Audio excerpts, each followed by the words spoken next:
Bonsoir à tous.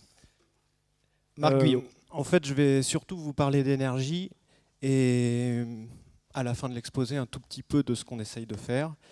La première chose que je voulais vous dire, c'est que là, actuellement, je consomme une puissance de 100 watts. Vous aussi, d'ailleurs. Au repos, l'être humain consomme 100 watts. Et ça fait environ, on est là, 100 watts, 10 puissance 2 watts. Ça ne fait pas environ, ça fait exactement 2400 Wh en une journée. Et là, on parle d'énergie. 100 watts par 24 heures, 2400 Wh, 2,4 kWh. Et de l'autre côté, ce qu'on consomme en France, ce qu'on utilise plus exactement, c'est 1800 TWh par an.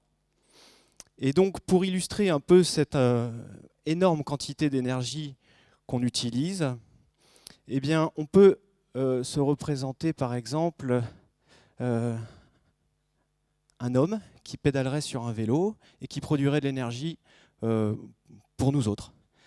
Et ce bonhomme qui pédalerait, disons, 35 heures par semaine avec quelques congés, il ferait, si j'ai bien fait mes calculs, 150 kWh par an. Voilà. Donc, on est 66 millions.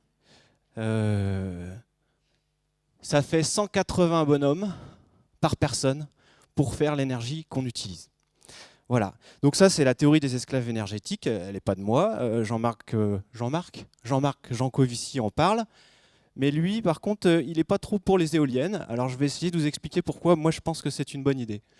Donc ça, c'est à quoi servent ces 1800 TWh. Un tiers à peu près pour nous déplacer.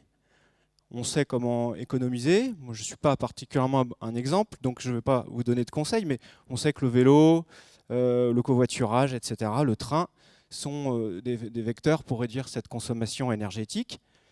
Et puis l'autre tiers, c'est les logements, en particulier le chauffage qui sert à chauffer nos habitations. Et là, je vous invite à aller voir les agences locales de l'énergie qui pourront vous aider gratuitement, vous conseiller pour réduire votre facture énergétique, faire les bons investissements aux bons endroits. Voilà, donc j'ai mis les petites adresses mail. Sur Brest, c'est energence.net et en Bretagne Sud, c'est allowen.fr. D'où viennent ces 1800 TWh? Eh bien, ils viennent en majorité de la grosse zone qui est rouge, là, c'est le pétrole. Et puis le gaz aussi. Enfin bref, beaucoup d'énergie fossile. Et puis pour ce qui est de la France, on a l'électricité qui est produite à 75% par du nucléaire, c'est-à-dire une part électrique de 450 à 500 TWh par an. Voilà. Donc si on... C'est ma slide suivante. Le pétrole, c'est quand même quelque chose qui est fantastique. Et je vais l'illustrer par le cas d'une voiture qui roulerait pendant 1 heure sur du plat à 100 km/h, donc 100 km. Elle va avoir besoin de 10 kWh. Et 10 kWh, c'est, bon, vous le savez, parce que vous avez des voitures, et une voiture économique conduite doucement, ça fait 4 litres au 100. Et ça, 4 litres au 100, j'ai pris en compte le rendement du moteur, et je prends aussi en compte le rendement de la centrale nucléaire. Et j'en parlerai un petit peu, enfin avant de parler de centrale nucléaire, je vais parler de batterie. C'est-à-dire que pour 4 litres d'essence, c'est exactement équivalent à 55 kg de batterie lithium-ion, sans le poids de leur enveloppe. C'est-à-dire que le lithium-ion, ça brûle assez facilement en cas de choc. Donc on met quand même des carapaces assez costauds pour pas qu'il y ait de problème dans les voitures électriques qui sont équipées de lithium-ion, comme la Renault Zoé ou la Tesla. Donc voilà, 55 kg de lithium-ion. Et ça, c'est on peut charger ces 55 kg avec 38 mg d'uranium enrichi. C'est là qu'on voit que c'est le titre, le nucléaire, il faut reconnaître que c'est magique. 38 mg d'uranium enrichi, donc 3% de 1 gramme, c'est pas beaucoup, ça fait ça. Alors après, si on passe à l'éolien, là c'est un petit peu plus compliqué. Pour charger cette batterie de 55 kg, il nous faut 180 mètres carrés d'une éolienne qui tournerait, une éolienne en mer, parce que ça marche un peu mieux que sur Terre, qui tournerait pendant 1 heure. Voilà. Donc on peut se poser la question de pourquoi nos voisins font du renouvelable. Parce que ça c'est la part d'électricité qui est produite à base de renouvelables au Royaume-Uni, en bleu en bas. en France en vert au milieu et en Allemagne en haut. Donc vous voyez que les Allemands sont passés de moins de 10% au début des années 2000 à plus de 30% aujourd'hui. Et ils visent 90% de leur production électrique à base de renouvelables. En France, c'est surtout les barrages hydroélectriques qui font cette quantité d'énergie, là, enfin de cette production électrique. Et le Royaume-Uni, eux, ils sont passés de 3% à plus de 17%. Et aujourd'hui, 5% de l'électricité au Royaume-Uni est produite avec des éoliennes offshore. Alors, on peut se poser la question, pourquoi font-ils du renouvelable? J'imagine que vous avez tous une excellente réponse à cette question. On entendra parler de réchauffement climatique, c'est certain. Moi, je préfère parler de pollution. Pollution, risque nucléaire, suie du charbon en Chine. Bon, pollution, c'est le premier point. Le deuxième point, c'est que les ressources s'épuisent. Donc, on n'est pas bien sûr de combien on a de pétrole, parce qu'on retrouve toujours des nouvelles réserves, mais en gros, on est entre 45 années au rythme actuel et 150 ans de pétrole pour les plus optimistes. Et puis, on a un peu plus d'un siècle pour le charbon, un peu moins d'un siècle pour le gaz, pareil pour l'uranium. La troisième raison pour laquelle, personnellement, je m'investis dans l'éolien, offshore flottant, c'est aussi que c'est une source d'indépendance énergétique et de, on va dire, indépendance énergétique, ça veut dire moins de conflits énergétiques, ça veut dire moins de coûts humains. On a dépensé en France 1 milliard d'euros l'année dernière, ou cette année, je ne sais plus, pour les opérations militaires extérieures. Voilà. Coût humain pour les populations impactées par les guerres énergétiques, coût pour les opérations militaires. Bon, ça c'est un point de vue très personnel. Ce qui est sûr, c'est que pour en faire, il faut que ça soit rentable. Et donc les investisseurs, ils mettent des sous dans les produits qui sont rentables. Alors comment on calcule le marqueur de la rentabilité? Eh bien, on définit ce qu'on appelle un coût de production. Ce coût de production, il est calculé en divisant en gros tout ce qu'on dépense par tout ce qu'on produit. Donc ce qu'on dépense, c'est acheter les machines, c'est les entretenir. Donc les entretenir, ça veut dire pour les éoliennes offshore, aller en mer. C'est vrai que c'est une partie non négligeable du coût des éoliennes offshore. Et puis le combustible, bon bah nous le vent c'est gratuit, donc c'est pas mal, mais bon, il faut compenser le reste. Et on divise tout ça par l'énergie produite. Donc je rappelle que ce coût, il ne prend pas en compte ces fameuses externalités qui sont le coût du démantèlement nucléaire, le coût des risques nucléaires, le coût des guerres, etc. Mais bon, c'est la loi du marché, c'est comme ça. Ah, alors la slide suivante, donc c'est pour illustrer ce coût de production. Donc vous avez à gauche le coût du nucléaire en France, 65 € par mégawattheure selon la Cour des comptes, en prenant en compte le grand carénage de 50 milliards d'euros, ou peut-être je me trompe, mais enfin une somme faramineuse, pour mettre à jour pour prolonger la durée de vie. Jusqu'à 110 €, ça va être vraisemblablement le prix auquel l'électricité de l'EPR anglais, s'il est fabriqué, sera vendue. Parce que c'est un petit peu plus cher, c'est plus neuf, etc. Le gaz, c'est volatile, c'est aux alentours de 80 €. L'éolien terrestre, très bien, l'éolien terrestre, surtout en Bretagne, parce que dès qu'il y a du vent, le rendement s'améliore, enfin la rentabilité économique. Quant aux éoliennes offshore, eh bien là, le coût, il dépend pas mal des pays en fait. Nous, on n'est pas très bien placés parce qu'on est nouveau dans la course, et les futurs champs, dont celui qui devrait voir le jour à Saint-Brieuc, sont aux alentours de 225 € par mégawattheure. Alors c'est sans doute lié aussi au fait que c'est une nouvelle industrie pour nous. Mais en tout cas, les Britanniques, eux, voient leurs coûts descendre régulièrement. Aujourd'hui, on est en dessous de 150 € par mégawattheure. Et puis les Danois, qui sont les pionniers dans ce secteur, ils fabriquent des parcs aujourd'hui à 103 € par mégawattheure. Voilà ce que c'est l'éolien offshore industriel aujourd'hui. C'est quelque chose qui est fixe, hein, il faut bien se le représenter. C'est-à-dire que l'éolienne va être posée sur une monopile dans 80% des cas. Ce qu'on appelle une monopile, c'est une tige qui va descendre jusqu'au fond de l'eau et même s'enfoncer à 30 mètres sous le sol pour bien tenir. Il y a d'autres technologies, mais c'est la plus répandue. Voilà. Et elles sont majoritairement localisées dans la partie rouge que vous voyez là, donc la mer du Nord, un petit peu la mer Baltique. Et cette zone a la particularité donc d'être coloriée majoritairement en jaune et en vert sur cette carte, ce qui veut dire jaune moins de 30 mètres de fond, vert moins de 50 mètres de fond. Donc vous voyez où je veux en venir. on n'a pas partout des sols de profondeur modérée comme en mer du Nord.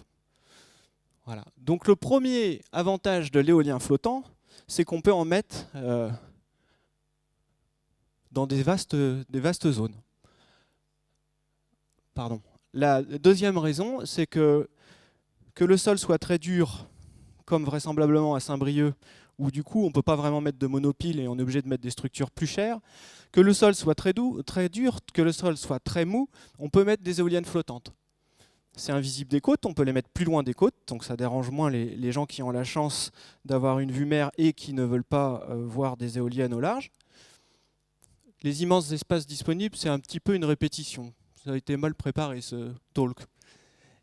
Et puis le dernier point, c'est que ces éoliennes, on peut les fabriquer au port, et ça c'est un bénéfice sur le coût, parce que tout ce qu'on fait en mer, ça coûte beaucoup d'argent.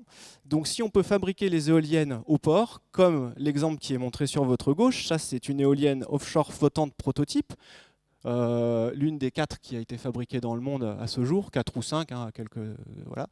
Et donc vous voyez, elle a été fabriquée dans ce qu'on appelle une forme, un radoub, et l'éolienne est installée sur la structure flottante, et ensuite on tire le tout pour aller l'emmener au large. Par opposition, les parcs éoliens industriels aujourd'hui, eh bien, ils sont construits de la manière suivante. D'abord, on va planter ces fameuses monopiles, avec des techniques qui s'améliorent de jour en jour pour ne pas faire de bruit, parce qu'on les plante avec des sortes de gros marteaux hydrauliques. Donc c'est les petites têtes jaunes que vous voyez ici, là. Voilà. Et puis ensuite, on est obligé de faire venir ce qu'on appelle un navire, une barge élévatrice, qui coûte très très cher en location, pour d'abord poser la tour, puis ensuite poser la nacelle, puis les pales. Donc ça coûte des sous, notamment parce qu'on ne peut pas le faire tout le temps. Hein. On ne peut pas le faire facilement en hiver, enfin on peut le faire quand les vagues sont relativement modérées. Voilà. Alors, je vous parlais d'immenses espaces disponibles. Si on fait le calcul pour la France, donc ça, c'est ce dont je vous parle là, c'est un potentiel technique, c'est avec les espaces disponibles, en considérant une densité de 8 MW par kilomètre carré, c'est la puissance installée, en considérant que les éoliennes ne fonctionnent pas tout le temps à pleine puissance, ça dépend du vent, on trouve on peut démontrer qu'en prenant 6 zones de 50 km sur 50 km, donc c'est quand même des zones qui sont conséquentes, hein, j'ai marqué exemple 2050, c'est un exemple, et puis c'est pas pour demain, c'est pour 2050 par exemple, un peu avant si on a vraiment envie de le faire, mais toujours est-il que ça va produire 420 TWh par an. Et en gros, 420 TWh par an, c'est la production électronucléaire française, et c'est aussi peu ou prou le besoin d'électricité dont on a besoin en France. Donc ça, c'est équivalent à 60 centrales de 1000 MW qui fonctionneraient à 80% du temps, c'est-à-dire qu'il y a aussi de la maintenance sur les centrales nucléaires, un petit peu moins sur les centrales à gaz, mais elles ne fonctionnent pas tout le temps. Et donc ces éoliennes permettraient de remplacer, entre guillemets, 1400 tonnes d'uranium enrichi par an, ou bien 60 milliards de mètres cubes de gaz par an. Oui, ça fait 60 milliards de mètres cubes, j'ai refait plusieurs fois le calcul, et, ou plutôt 100 millions de tonnes de pétrole par an. Voilà. Alors ça, c'est pour montrer que les éoliennes flottantes, c'est bien avancé. En tout cas, ce n'est pas une lubie d'ingénieur. Il y en a au moins 4 qui flottent dans le monde et qui fonctionnent. La première à gauche, qui consiste en un long cylindre flottant, qui a été réalisé en Écosse en 2009. Et puis ses petites sœurs, ou plutôt ses grandes sœurs, vont voir le jour. J'ai dit une bêtise. En Norvège, elle a été installée en 2009. Ces grandes sœurs vont être installées en Écosse l'année prochaine, en 5 exemplaires. C'est celles qui sont à gauche. Elles sont un petit peu moins profondes, mais plus grandes. Et puis au milieu, on en a déjà parlé. Et à droite, c'est les Japonais qui, après Fukushima, ont investi beaucoup d'argent pour déployer ces éoliennes flottantes de manière prototype pour l'instant. Bientôt en France, parce qu'il y a un appel à projet de l'ADEME pour réaliser des fermes pilotes, dont on aura les résultats vraisemblablement au cours de cette année. Alors, j'en viens un petit peu à ce sur quoi je travaille au sein de la société Eolink.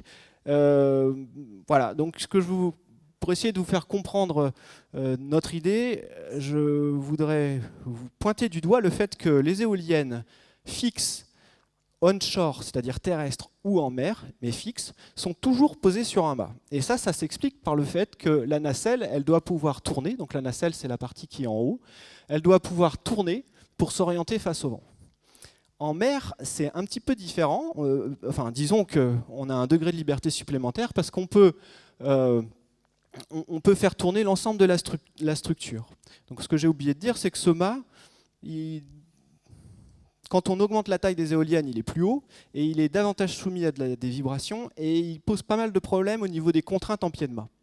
Donc ces deux problèmes ont été notamment à la source de notre réflexion pour proposer une solution innovante. Et donc, comme je vous le disais, en mer, on a un paradigme un petit peu différent, c'est-à-dire qu'on n'est plus obligé d'avoir ce mât et on peut imaginer une structure pyramidale. Et ce serait l'ensemble de cette structure qui va s'orienter face au vent en tournant autour de cet axe virtuel que j'ai représenté en rouge pointillé. Voilà.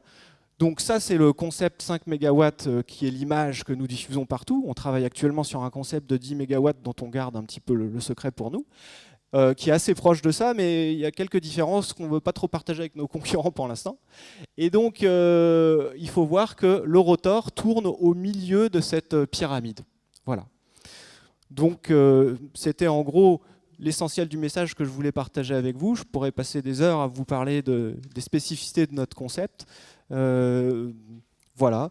On pense vraiment que l'éolien est une source d'énergie considérable, à l'instar de nos camarades qui travaillent sur le déplacement à la voile. Le vent est une source d'énergie très très importante et on espère bien faire avancer le schmilblick en proposant des solutions qui réduisent les coûts et qui permettent de rendre cette filière très compétitive. Voilà, je vous remercie.